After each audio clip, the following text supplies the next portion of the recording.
Alors bonjour les amis, Raphaël Ngoma. Aujourd'hui, je voudrais vous parler d'autre chose tout à fait différente de celle que j'ai l'habitude de vous parler. Comment améliorer son accent en anglais? Si nous sommes là, nous vivons là, il y a 10 ans, il y a 5 ans, il y a 1 an, il y a 2 jours. Mais quand on vient ici, on vient peut-être avec un accent qui n'est pas du tout bien. Mais comment plutôt améliorer son accent quand on veut peut-être accéder à de grades supérieurs, quand on veut changer de position. Parce que il y a des gens qui ne trouvent pas du boulot, de bon boulot parce que on ne sait pas bien parler l'anglais, ou alors on parle l'anglais mais on n'a pas un bon accent. Mais ce qui est bien dans ce pays, l'anglais lui-même, il s'en fout de l'accent. C'est surtout le travail, parce que l'Angleterre, les Anglais, disons, ne payent pas les gens par rapport au papier, par rapport à la tête. Eux, ils font le système qu'on appelle le système de training, de formation. Donc, la formation, c'est ce qui va compter. Même si tu ne peux pas, l'essentiel, c'est de comprendre la langue. Quand tu comprends la langue, c'est déjà bien. Mais alors, après avoir bien compris, commencé à comprendre la langue, qu'est-ce qu'on fait? On doit faire des exercices personnels pour pouvoir, en tout cas, améliorer sa façon de parler ou bien l'accent. Parce que ce que les Anglais appellent accent, je te dis, c'est plutôt nous les étrangers qui avons des accents. À la fin de cet exercice, je vous je vous raconterai une histoire qui est juste arrivée, qui m'est arrivée moi-même, votre ami Raphaël. Aujourd'hui, je dis pas que mon anglais est parfait. Non, mon anglais n'est pas du tout parfait parce que la langue est tout à fait large. La langue, ça s'apprend tous les jours. Mais j'ai trouvé un système pour moi de pouvoir améliorer mon accent. Parce que nous avons les habitudes dans nos maisons parfois. Nous parlons le français. Nous parlons l'anglais aussi, mais c'est rare que dans la famille africaine qu'on parle que l'anglais si vous n'êtes pas anglophone. Surtout nous les francophones, nous parlons plus français et lingala. Et oui, les lingalaphones aussi, parce que bon, quand je parle des Congolais, le Congolais de la RDC, le Congolais de la RDC a l'habitude de parler lingala et le français. Il préfère encore que son enfant qui est né ici apprenne le français. Mais il oublie que cet enfant qui est né ici parlera bien l'anglais plus que le français, même si on lui apprenait le français comme vous voulez. En tout cas, même si vous prenez le temps plein en lui apprenant le français, l'enfant parlera plus l'anglais parce que les gens passent plus de temps ailleurs. C'est-à-dire, quand on va à l'école, de 7 heures à midi, les enfants sont à l'école.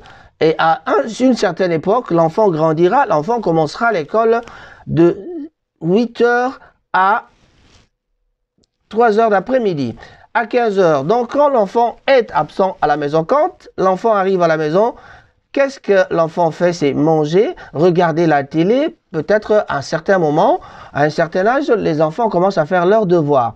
Donc, en grandissant, quand on arrive au high school, c'est-à-dire l'école secondaire, à l'école secondaire, qu'est-ce que l'enfant fait? L'enfant va directement commencer à se donner un caractère. L'enfant a des amis dehors, l'enfant veut aller dormir chez les amis. L'enfant veut faire son devoir dans le calme, dans sa chambre. D'où les parents, qu'est-ce qu'ils vont faire? Nous commençons par donner à l'enfant une chaise, une table, tout l'arsenal, tout ce qui est matériel pour que l'enfant soit libre dans sa chambre. Alors, maintenant, en grandissant, nous, là, on commence à apprendre l'anglais par rapport aux accents de nos enfants. Mais nos enfants qui naissent ici ont l'accent de par ici. Si, par exemple, nous sommes à Manchester, il y a un accent qu'on appelle le Mancunian. Mancunian, c'est-à-dire l'accent manchestois. Mais eux, ils appellent ça Mancunian accent. Tu vois, moi déjà, je dis Mancunian accent. Mais eux, ils diraient peut-être Mancunian accent. Voilà, c'est déjà la différence. Donc, ce que eux, ils appellent accent, ce n'est pas ce que nous appelons accent. Mais je vous dirai ça à la fin. Mais vous allez comprendre quand je vais faire mon exercice. Mon exercice, je vais faire l'exercice de lecture. En tout cas, je recommande à tout le monde cet exercice. Vous prenez n'importe quel texte en disant, bon, par exemple, quelqu'un qui cherche de l'emploi. Qu'est-ce qu'il va lire? Graduate Resourcing Consultant. Ça, c'est mon accent. Je dis Graduate Resourcing Consultant. City Centre Manchester M2 M25HX. From, ça c'est le montant qu'on paye dans ce travail-là. Select Partnership, Graduate, et puis recently Culture Fit School. Ça c'est la société qui engage. Job Description. Je suis en train de faire un exercice. Donc je lis un job description, c'est-à-dire la description de ce boulot. Donc, on vous explique ce que vous allez faire. In your role as a resourcing consultant, you will be primarily responsible for resourcing the highest caliber of candidates for your team within the legal market. You will develop your knowledge of the candidate market within your teams, especially whilst fulfilling client job requirements. A good communicator, you will possess excellent organizational skills, and you will enjoy supporting a team of professional recruitment consultants. Ça, c'est ma façon de lire. Je n'ai pas répété, je n'ai pas eu le temps de lire ça avant. Si je lis ça plusieurs fois, j'aurai peut-être mon accent amélioré parce que je saurais que là, j'aurai déjà les virgules en point, l'accent, parce que à chaque fois que vous lisez, où il y a une virgule, qu'est-ce qu'on fait? On fait un peu un son qui monte. Et puis, où il y a un point, un son qui descend, pour dire que la phrase vient d'arriver à sa fin. Donc, role and responsibilities. Le rôle et les responsabilités de ce travail-là. Source new and maintain existing candidates. Build a strong pipeline of candidates and liaise with them on a regular basis to determine their availability and skill sets to ensure a consistent flow of candidates for consultants. Interview new candidates by telephone and face Interview new candidates by telephone and face-to-face to establish suitability. Search job boards to find and register new candidates. Update and maintain database with candidate and CV updates. Search job boards to find and register new candidates. Identify potential leads to pass on the consultant. Support the team with vacancy management. Support colleagues with their client requirements by recommending candidates from the talent pool and searching database to find existing candidates for the role. Advertising roles on job boards, managing the response using social media to promote vacancies and source new candidates. Support with preparation of CVs to send to client for vacancies or speculate sends. Prepare and support candidates through the interview process. Reference check candidates and obtain compliance information. Work to monthly targeted KPI around candidate calls, candidate registrations, candidate interviews, shout to vacancies and shouts to placements. Support consultants with non-sale activity to enable them to hit their KPIs. Support the preparation for any upcoming external events. Take responsibility for your personal brand and social media profile, including writing market or recruitment specific content for the SELIC partnership website and developing your LinkedIn profile. Donc, sur LinkedIn profile. Working and liaising with central services teams to enable effective operations for candidate and client experience. Assist with ad hoc projects to support the team and when required. Organized and meticulous with excellent time management skills. Ability to work independently and as a part of a team.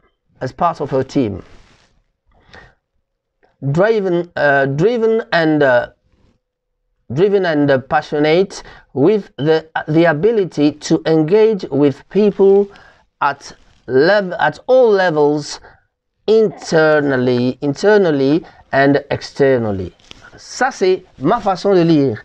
Donc, en lisant, plus on lit, plus on acquiert un accent tout à fait différent de ce qu'on a avant, parce que avant on vient ici avec l'accent français.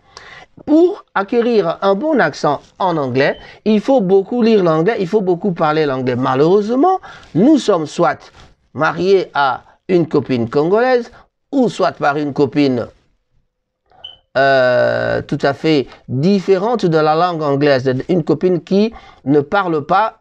Souvent nous restons dans notre communauté, c'est-à-dire quand on est francophone, on a plus tendance à rester dans la communauté francophone. En restant avec une femme francophone, qu'est-ce qui vous arrive?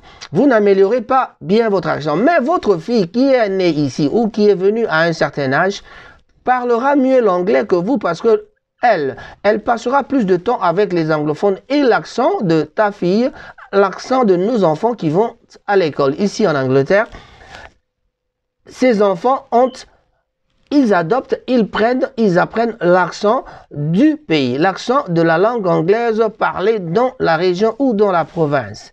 Voilà, chers amis, ce genre d'exercice qu'il faut faire. Eh bien, moi, un jour, j'ai eu un problème. Je ne vais pas tout lire parce que c'était justement un exercice, et la prochaine fois, je vous ferai encore d'autres meilleurs exercices pour une bonne compréhension. Mais en tout cas, je suis quelqu'un qui encourage tous les amis qui sont à Manchester de pouvoir essayer de faire de leur mieux pour aller rentrer à l'école. Retourner à l'école, aller apprendre. Nous avons des problèmes. Quand on arrive dans un pays étranger, qu'est-ce qui nous arrive? Ce qui nous arrive, c'est souvent, nous sommes butés à la langue. Même en français, ne vous en faites pas. Un Congolais qui arrive en Belgique, même si tu parlais bien français à Kinshasa, il nous arrive de fois d'avoir des lacunes, ou ce qu'on appelle autrement des difficultés pour pouvoir parler la langue. Parce que les propriétaires, ou alors les vrais Français, les vrais Belges, les vrais Anglais, quand ils parlent leur langue, ils ont un accent tout à fait différent de nôtre. Alors, quand on a un accent tout à fait différent, qu'est-ce qui nous arrive? Il nous arrive de fois de commencer à dire pardon. Bandekoba Bolingo, quand quelqu'un vous dit pardon, chers amis, quand quelqu'un vous dit pardon, cela veut dire qu'il n'a pas bien entendu. Ou alors il n'a rien entendu du tout. Ou alors, encore plus, je dirais mieux, il n'a pas compris. Donc, ici en anglais, on dit sorry. Ah, sorry. Alors, quand on commence à dire sorry, donc tu n'as pas compris. Ou alors tu n'as pas bien entendu. Voilà. Donc, ne pas comprendre, c'est ne pas que tu n'as pas bien entendu.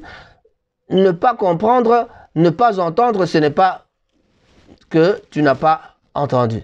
Donc, tu peux entendre, mais tu n'as rien compris. Mais si tu as compris, ça veut dire que tu as entendu. Voilà la différence. Mais les Anglais, eux, ils appellent accent. C'est nous, les étrangers, qui avons l'accent. Pour eux, c'est nous qui avons l'accent. Eux, ils n'ont pas l'accent. Mais curieusement, un monsieur de Liverpool, quand il parle, il a un accent tout à fait différent de celui de Manchester. Et celui qui a un accent différent de celui de Londres aussi, et d'autres ont aussi dans les Welsh, ça diffère partout. Tu peux aller en Irlande, la langue n'est pas parlée de la même façon, c'est pas le même accent. Mais curieusement, quand les Anglais disent que vous avez l'accent, un jour je travaillais, voilà l'histoire qui arrive, un jour je travaillais avec les amis, à l'époque quand on est venu, on avait encore un niveau un peu bas de l'anglais. Par rapport à aujourd'hui, bien sûr, vous m'avez entendu lire, je ne dis pas que je suis supérieur à d'autres personnes, mais j'ai un niveau peut-être moyen de l'anglais. Je comprends, je travaille en utilisant la langue. Et ça fait depuis 20 ans, 19 ans maintenant que je suis dans ce pays. Donc, je parle et voilà. Je peux travailler, je peux écouter, je peux diriger, je peux vraiment tout faire. Mais le problème, c'est la langue est tout à fait vaste.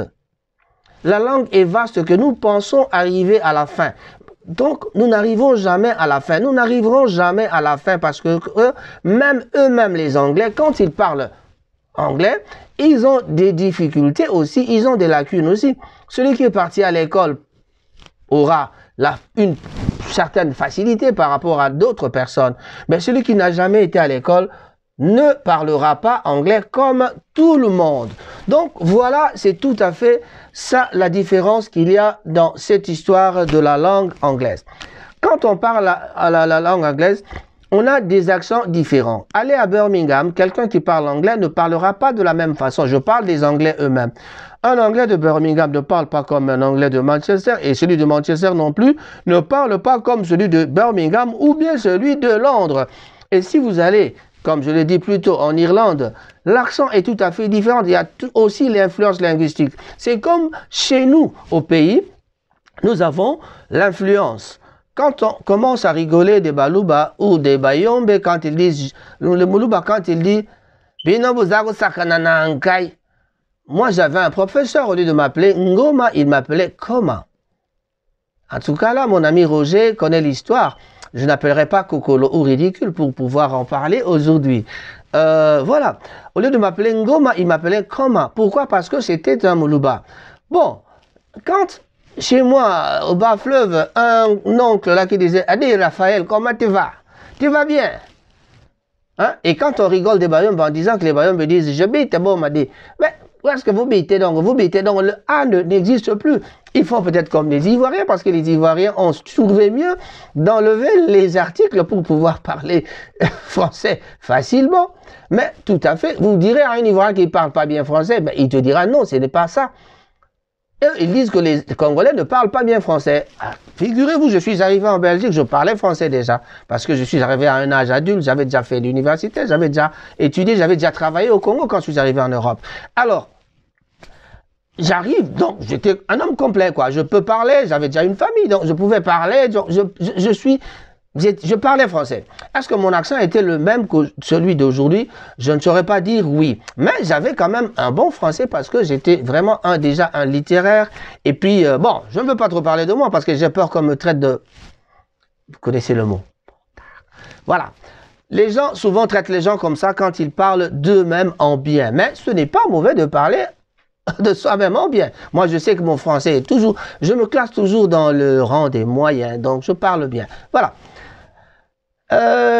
On n'aime pas, mais voilà justement, j'ai eu un cas quand on travaillait dans la sécurité, c'était un de mes premiers boulots ici à Manchester, quand on construisait plutôt le stade de Manchester City Stadium, le stade de Manchester City juste à côté ici.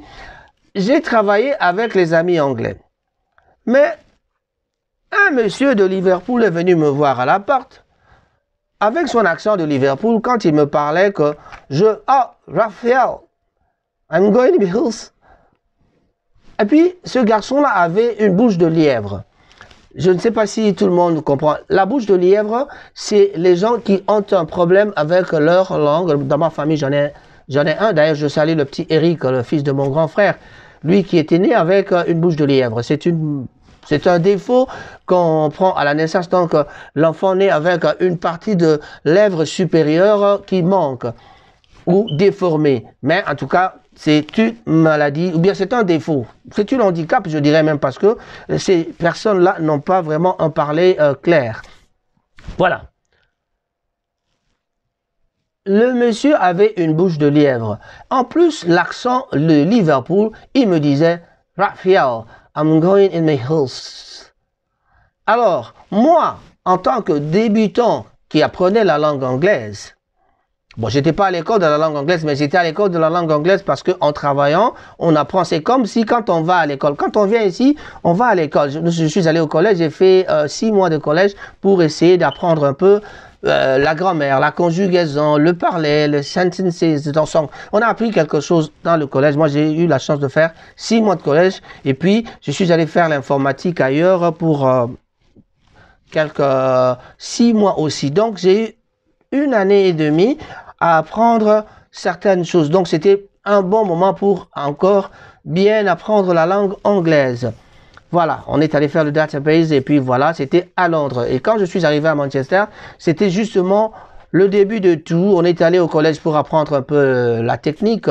Mais après, c'était le travail et voilà.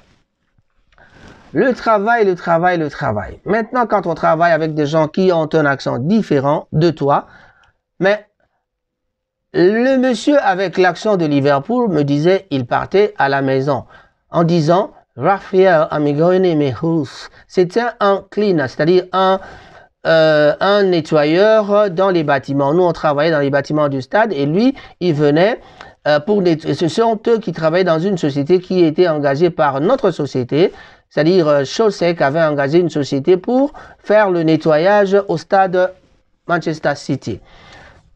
Actuellement, c'est Etihad Stadium. Alors, il était en train de sortir et me disait qu'il partait à la maison. Mais avec son accent, quand on dit house, la maison, ça s'appelle house. Mais lui, avec son accent, il disait house.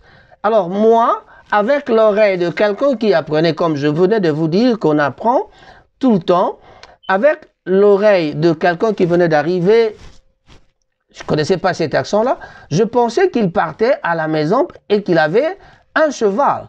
Parce que un cheval, ça s'appelle horse. Alors, quand on entend, c'est ça que je vous ai parlé de quelque chose avant, je disais comprendre et entendre. On entend, après on comprend. On ne peut pas comprendre avant et entendre. C'est-à-dire les deux se font en même temps. Donc, il faut d'abord entendre et puis le cerveau va recevoir. Donc, c'est le cerveau qui perçoit après avoir bien entendu par les oreilles et le cerveau perçoit. Bon, on ne va pas faire trop de philosophie ou de psychologie. Pas de philosophie, pardon, parce que c'est pas le moment. Voilà. Là, je pense encore à mon professeur en 5e année littéraire, quand il nous parlait de la philosophie. Monsieur Lino Soriani, quand il nous parlait en latin, il faisait de la philosophie aussi, lui. Il nous disait, la perception la compréhension part de ce qu'on entend et la perception par le cerveau. Vraiment, je ne veux pas compliquer les gens à chercher à comprendre ça. Donc voilà, quand je me suis aperçu qu'il avait un accent différent, j'ai demandé à mon voisin, qu'est-ce qu'il est en train de dire? Non, il est en train de te dire qu'il partait chez lui à la maison. Et puis le type me disait, ah, Raphaël, you don't understand English. Why? Look, I'm going in my house. My house. Et il faisait ça avec sa bouche de lièvre. Je ne comprenais toujours pas. Même si j'avais entendu, mais je n'avais pas compris parce que déjà la prononciation, l'accent a fait changer tout à fait mon entendement. Donc maintenant, à ce moment-là plutôt, moi j'entendais, je comprenais qu'il parlait d'un cheval. Horse and house. Et c'est tout à fait différent. Alors, quand je me suis retourné vers l'anglais, je lui dis, mais vous avez des drôles d'accent ici. Il dit, non, we don't have accent. You are the one that have accent. Because you are stranger. Donc, il a dit, vous êtes étranger, c'est vous qui avez l'accent, et nous n'avons pas l'accent. Moi, j'ai dit non. On a discuté, moi, j'ai dit, l'accent, c'est la façon de parler. L'accent, c'est quelque chose... Bon, moi, là, maintenant, j'ai commencé à définir l'accent selon eux. Donc, je commençais à définir en ma façon maintenant, plutôt en discutant avec eux, je commençais à définir l'accent en ma façon. J'ai commencé à comprendre que l'accent, c'est quelque chose par rapport à son influence linguistique. Or, l'anglais, comme il est né ici et il est anglais, ou il est british, ou il est anglais, donc, leur langue, ils disent que eux, ils parlent selon leur langue, mais ils n'ont pas d'accent.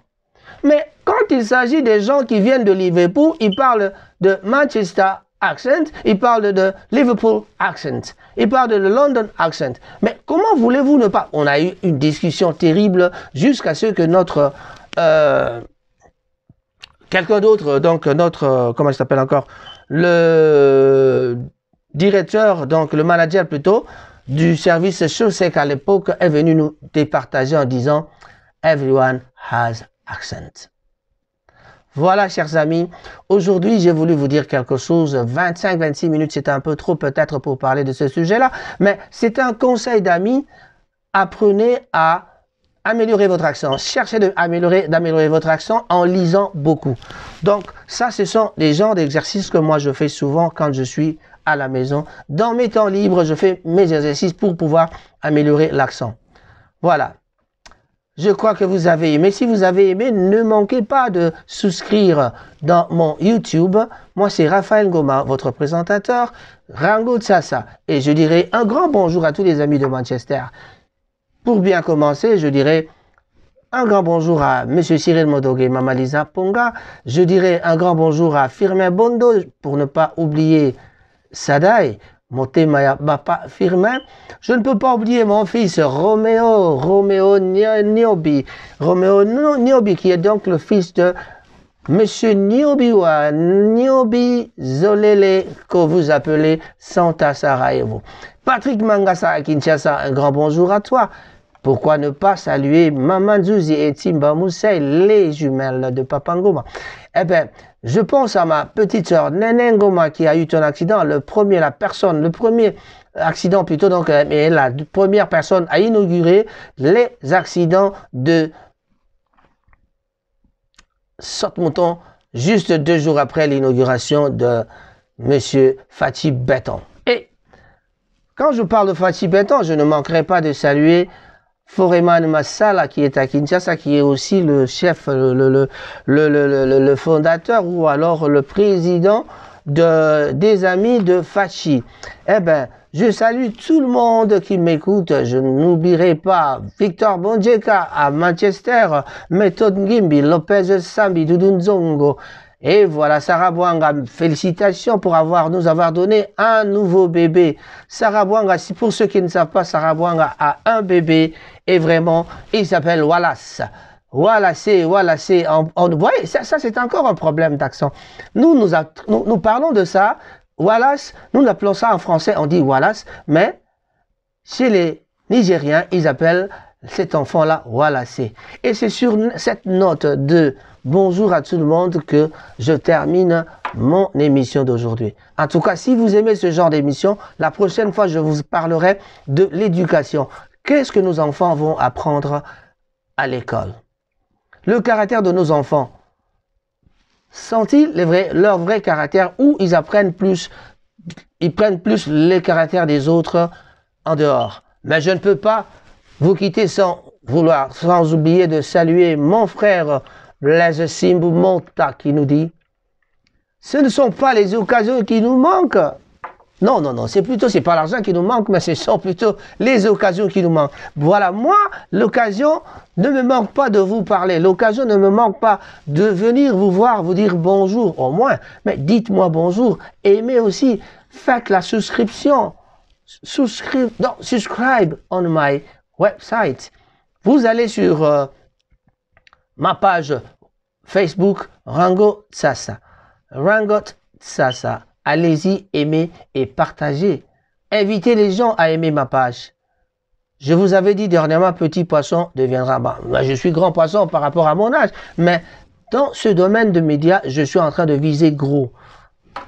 à l'avenir, vous verrez ce que je vais faire pour vous. Si vous avez aimé ce genre d'émission, en tout cas, je vous avais déjà fait ce même genre d'émission il y a longtemps, mais à cette époque, c'était vraiment la distraction. Maintenant, on va essayer de prendre plus de temps à vous parler, à vraiment essayer d'avoir une conversation, même si la conversation peut être muette, parce que moi je parle, vous m'écoutez, mais quand vous venez, vous faites un commentaire, cela veut dire que ce n'est plus une conversation muette. Vous avez parlé et vous avez répondu à ce dont je vous parle.